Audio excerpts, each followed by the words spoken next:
नमस्कार। विभाग विनोद में मैं इससे विनोद आज फिर आपसे रूबरू हूं। आज की चर्चित घटना पर अपने विचार आपके साथ शेयर कर रहे हैं। जी हाँ, आज जो सर्वाधिक महत्वपूर्ण राजनीतिक दृष्टि से और देश की वर्तमान राजनीतिक माहौल में जो अनेक प्रकार के संदेह प्रकट होने शुरू हुए हैं, अनेक प्रकार के विचार व्यक्त किए जा रहे हैं, उसके आलोक में एक महत्वपूर्ण घटना विकासक्रम में राजस्थान के पूर्व उप मुख्यमंत्री तेज तर्रार युवा नेता सचिन पायलट ने मुख्यमंत्री अशोक गहलोत पर एक तंज कसा है और इसके लिए उन्होंने इस्तेमाल किसका किया? प्रधानमंत्री नरेंद्र मोदी का। जी हाँ, पिछले दिनों एक कार्यक्रम में बोलते हुए प्रधानमंत्री नरेंद्र मोदी ने राजस्थान के मुख्यमंत्री अशोक गहलोत की तारीफ कर दी। सचिन पायलट ने यहां से सूत्र पकड़ते हुए टिप्पणी कर दी कि इसे हल्के में नहीं लिया जाना चाहिए और उन्होंने तत्काल उस प्रसंग की याद दिला दी जब संसद के अंदर प्रधानमंत्री नरेंद्र मोदी ने तत्कालीन कांग्रेस के नेता गुलाम नबी आजाद की प्रशंसा की थी। उसके बाद गुलाम नबी पार्टी छोड़कर चले गए, अपनी पार्टी बनाई। उस प्रसंग का हवाला देते हुए सचिन पायलट ने बताया कि तब मोदी ने गुलाम नबी आजाद की प्रशंसा की थी और उसके बाद क्या हुआ, इससे सारा देश परिचित है। इसलिए अशोक गहलोत की प्रशंसा मोदी के द्वारा, प्रधानमंत्री मोदी द्वारा, यह छोटी बात नहीं है, इसे हल्के में नहीं लिया चाहिए। यह आपसी बातचीत में तो ठीक है, लेकिन इस प्रकार की टिप्पणी, जैसे मैंने कहा कि तेज तर्रार युवा नेता सचिन पायलट के मुखारबिंद से शोभा नहीं देती, बल्कि किसी के भी राजनीति में एक शुचिता कायम रखना बहुत ही आवश्यक है। राजनीतिक प्रतिद्वंद्विता अपनी जगह है, विचारधारा पर प्रहार, प्रति प्रहार अपनी जगह है, लेकिन परस्पर वैमनस्य, निजी कटुता, आचार में किसी तरह का निजी आक्षेप करना यह उचित नहीं है। इससे क्या होता है कि पूरी की पूरी राजनीतिक व्यवस्था, जो लोकतांत्रिक हमारी व्यवस्था है, उसकी नींव कमजोर पड़ती है। ध्यान रखें, जब लोकतंत्र में परस्पर विचारों का टकराव होता है तो वैचारिक स्तर पर वार प्रतिवार हुआ करते हैं, पलटवार भी किया जाता है। तो वैचारिक स्तर पर इस तरह के निजी स्तर पर आकर के बयान देना दुर्भाग्यपूर्ण है। ठीक है, राजस्थान की जो वहां की कांग्रेस की जो राजनीति है, जो अंदरूनी कलह है, वो किसी से छिपा हुआ नहीं है। सचिन पायलट की जो महत्वाकांक्षा है, उस पर भी कोई पर्दा नहीं है। वो मुख्यमंत्री बनना चाहते हैं, होता है, सभी की अपनी इच्छा होती है, अपनी महत्वाकांक्षा होती है, लेकिन इसके लिए इस प्रकार की भाषा का प्रयोग करना, प्रधानमंत्री के शब्दों की आड़ में अपने मुख्यमंत्री के खिलाफ, यह उचित नहीं है। ऐसा नहीं होना चाहिए। सचिन पायलट का पारिवारिक पार्श्व बहुत ही मजबूत रहा हुआ है राजनीतिक दृष्टिकोण से, कांग्रेस संगठन के दृष्टिकोण से। उनसे बहुत सारी आशाएं हैं, न केवल उस राज्य की जनता को, न केवल सिर्फ कांग्रेस पार्टी को, बल्कि देश का युवा वर्ग भी उन्हें एक अलग दृष्टि से देखता है, उनमें अनेक संभावनाएं देखता है। ऐसे में अगर सचिन पायलट ऐसी ओछी हरकत करेंगे, इस तरह की निम्न स्तर की राजनीति करेंगे, तो उनकी छवि में जो गिरावट आएगी, भविष्य में उनके मार्ग में, उनकी महत्वाकांक्षाओं की पूर्ति के मार्ग में वह बाधा बनकर खड़ी हो जाएगी। ऐसा नहीं करना चाहिए। जैसे मैंने कहा कि राजनीतिक प्रतिनिधित्व अपनी जगह है, अवश्य होनी भी चाहिए, तभी ये लोकतंत्र मजबूत होगा, लेकिन उसमें परस्पर निजी कटुता व मनस्य का भाव नहीं आना चाहिए। और जो नेता होता है उसे तो कतई नहीं, वह तो एक रोल मॉडल होता है। हालांकि इस बिंदु पर हम प्रधानमंत्री मोदी की चर्चा करने के लिए बाध्य हो जाते हैं। मैंने इससे कहा कि प्रधानमंत्री देश का एक आदर्श होता है। युवा पीढ़ी उनकी तरफ आशा की निगाह से देखती है। उनके सारे हाव भाव, उनके क्रियाकलापों, उनके शब्दों का अपनी दृष्टि से विश्लेषण करते उसे मार्गदर्शन माना जाता है। तो वैसे में, जिसे मैंने कहा पिछले कुछ अवसर पर और आज इस प्रसंग में भी दोहराता हूं कि जब आप कुछ बोलते हैं तो शब्दों के चयन में सावधानी बरतें। विशेषकर जब मैं प्रधानमंत्री की बात करता हूं, चूंकि वो रोल मॉडल है और उसका असर पड़ रहा है यहां देश की राजनीति पर, पक्ष विपक्ष दोनों की राजनीति पर, इसलिए यह उद्धृत करना जरूरी हो जाता है। जैसे पश्चिम बंगाल में जब उन्होंने वहां एक हादसे के दौरान यह कह दिया था, पुल टूटा था, ईश्वर की मर्जी, ईश्वर का संकेत। और आज जब मोरबी गुजरात में उनके गृह प्रदेश में घटना हुई तो लोग उसे याद दिला रहे हैं कि क्या ईश्वर की मर्जी है। और तो और विडंबना के रूप में जिस ओरवा कंपनी को उस पुल के देखभाल की जिम्मेदारी दी गई थी, उसके एक मैनेजर का बयान आया कोर्ट में, उसने कह दिया यह हादसा ईश्वर की मर्जी से हुआ, यह विडंबना दिखी। इसलिए बहुत सोच समझ करके उन्हें बोलना चाहिए।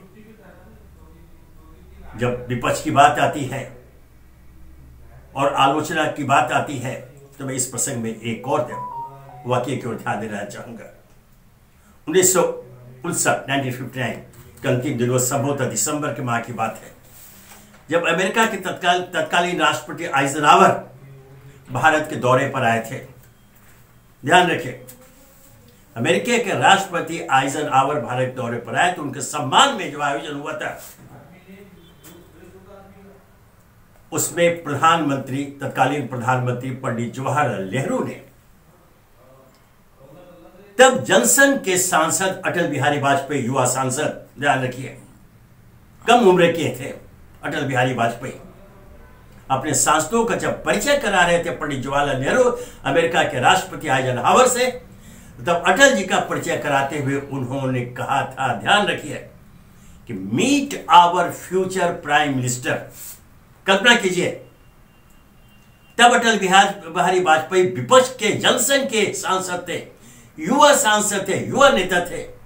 उनका परिचय कांग्रेस के प्रधानमंत्री पंडित जवाहरलाल नेहरू ने अमेरिका के राष्ट्रपति से यह कहते थे कि हमारे भविष्य के प्रधानमंत्री से मिलिए। यह ऊंचाई थी राजनीति की।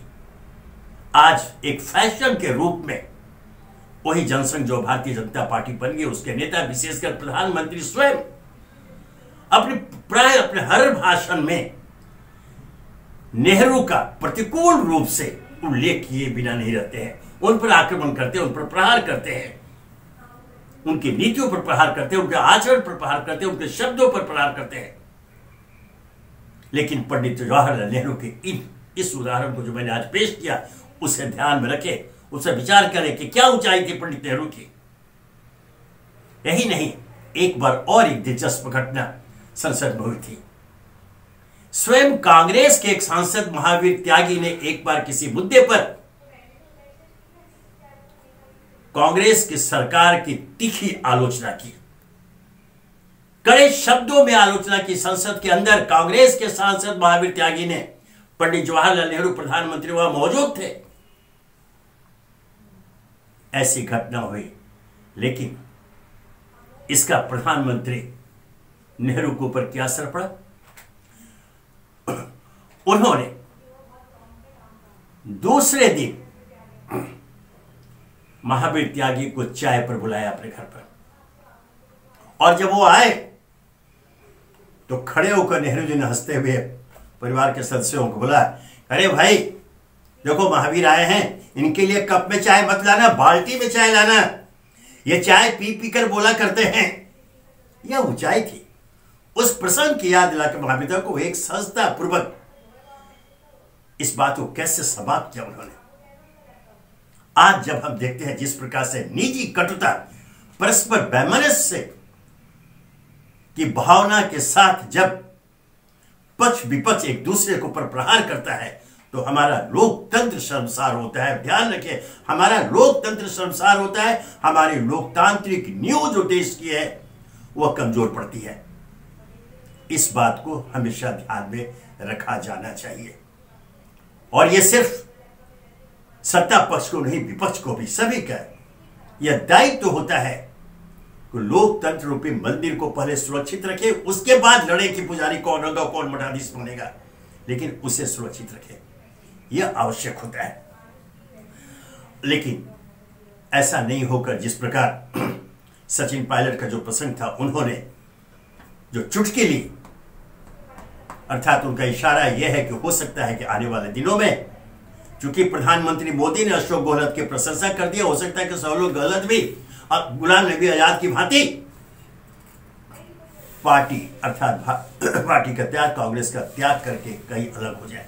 उनका यह इशारा था। ये कोई विपक्ष का नेता नहीं करे, स्वयं कांग्रेस के नेता सचिन पायलट ऐसी स्थिर बात कर रहे हैं। उप मुख्यमंत्री रहे हुए हैं वो। कांग्रेस आज जिस अवस्था में राजनीतिक रूप से पहुंच गई है, लोग कहते हैं कि मरणासन अवस्था में है, उसे पुनर्जीवित करने के प्रयास किए जा रहे हैं संगठन के स्तर पर। संगठन में चुनाव हुआ, अध्यक्ष पद पर नए मल्लिकार्जुन खड़गे के रूप में नए अध्यक्ष आए हैं। राहुल गांधी भारत जोड़ो यात्रा पर पूरे देश का भ्रमण कर रहे हैं पैदल। यह प्रयास हो रहे हैं कांग्रेस को पुनर्जीवित करने के लिए। ऐसे में अगर सचिन पायलट जैसा नेता, युवा नेता, एक परिपक्व नेता है वो, और जैसा मैंने कहा कि युवा वर्ग, देश का युवा वर्ग उनकी ओर अनेक संभावनाएं देख रहा है,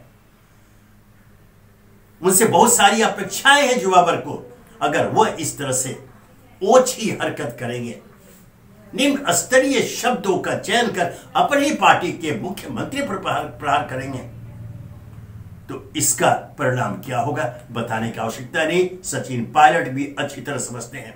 तो क्या सचिन पायलट यही चाहते हैं कि मरणासन कांग्रेस अंततः मृत्यु को प्राप्त हो जाए, और प्रधानमंत्री मोदी का जो आह्वान है कांग्रेस मुक्त भारत, उसकी पूर्ति स्वयं कांग्रेस पार्टी कर दे? प्रधानमंत्री मोदी की इच्छा की पूर्ति स्वयं कांग्रेस पार्टी करे, अपने को मारकर, अपने को मृत घोषित कर? क्या सचिन पायलट यह चाहते हैं? मैं समझता हूं वो हरगिज ऐसा नहीं चाहेंगे। मैं संदेह का लाभ देते हुए ये कहना चाहूंगा कि शायद उन्हें भावावेश में सका, भावावेश का हो सकता है। आज की राजनीति है, लोग अपनी निजी महत्वाकांक्षाओं का जब दमन देखते हैं, उसकी पूर्ति होते नहीं देखते हैं, तो प्रतिक्रिया स्वरूप कुछ ऐसी बातें बोल जाते हैं जो सचिन पायलट ने बोली। लेकिन अब जो हुआ सो हुआ। भविष्य के लिए सचिन पायलट इस बात को नोट कर ले, उनकी ऐसी हरकतों से कांग्रेस पार्टी कमजोर होगी, और अगर कांग्रेस पार्टी कमजोर होगी तो फिर उनकी अपनी महत्वाकांक्षाएं हमेशा के लिए जमींदोज हो जाएगी, कभी उसकी पूर्ति नहीं हो पाएगी। अगर सचिन पायलट ऐसा चाहते हैं तब तो ठीक है, अन्यथा उन्हें अपने आचरण पर, अपने शब्दों पर नियंत्रण रखते हुए कुछ ऐसी बातों को नहीं कहना चाहिए जिससे संगठन अर्थात कांग्रेस पार्टी कमजोर हो, और कमजोर होने के बाद अंततः प्रधानमंत्री मोदी की इच्छा पूर्ति की दिशा में कांग्रेस आगे बढ़े, अर्थात कांग्रेस मुक्त भारत का उदय हो जाए। ऐसा नहीं होना चाहिए। धन्यवाद।